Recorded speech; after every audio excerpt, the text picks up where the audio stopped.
D'accord, très bien. Alors, est-ce que quelqu'un d'autre veut rebondir sur cette question Bah, moi, pour j'aimerais bien, finir? oui, donner mon petit avis, hein.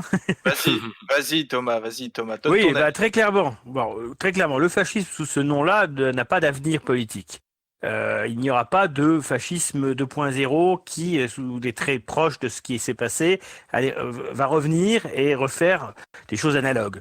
Je pense que si un grand mouvement de résistance européenne se met en place face au phénomène du mondialisme, par exemple la question du grand remplacement et la question effectivement du mondialisme, il est tout à fait possible qu'un mouvement, que je dirais, de renouveau de l'Europe se réconcilie avec l'intégralité de son histoire passée et n'oblitère plus cette partie de l'histoire qui existe quand même. C'est-à-dire qu'aujourd'hui, il y a une hypermnésie, c'est-à-dire une mémoire forte sur les crimes commis et sur toute cette dimension réelle, hein, qui est historique, mais on est encore dans, comment dire, dans une souffrance vécue, alors qu'en réalité, il faudrait dépasser ça. Ça n'a pas plus de sens que par rapport à Napoléon Bonaparte ou je sais pas l'Empire romain. Donc l'histoire de l'Europe aujourd'hui, elle est perturbée par ce phénomène historique que les sociétés actuelles définissent comme le diable. Parce que finalement, la société globaliste moderne, elle se définit contre le fascisme par sa nature même et contre le nazisme.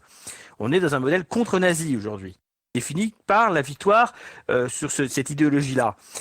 Donc je pense que si l'Europe sort du mondialisme, eh bien nécessairement, il réhabilitera probablement, en tant que phénomène historique en tout cas, cette période et s'inspirera peut-être de quelques-uns de ses aspects.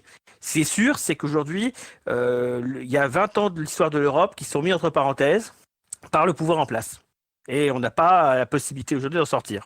Oui, alors c'est intéressant, ça, on en parlait en fait dans la dernière émission avec notamment Cro-Blanc et Jean-Yves Dufour sur le gauchisme. Il faut aujourd'hui que l'aube de droite puisse rompre avec, cette culpabilisation et ce devoir de mémoire qui est imposé aujourd'hui par nos élites. Parce que sinon, on n'arrivera jamais au final à assumer nos idées si on reste dans cette culpabilité-là qui nous est imposée. Est-ce que quelqu'un veut finir sur cette question? Fort Archaf peut-être?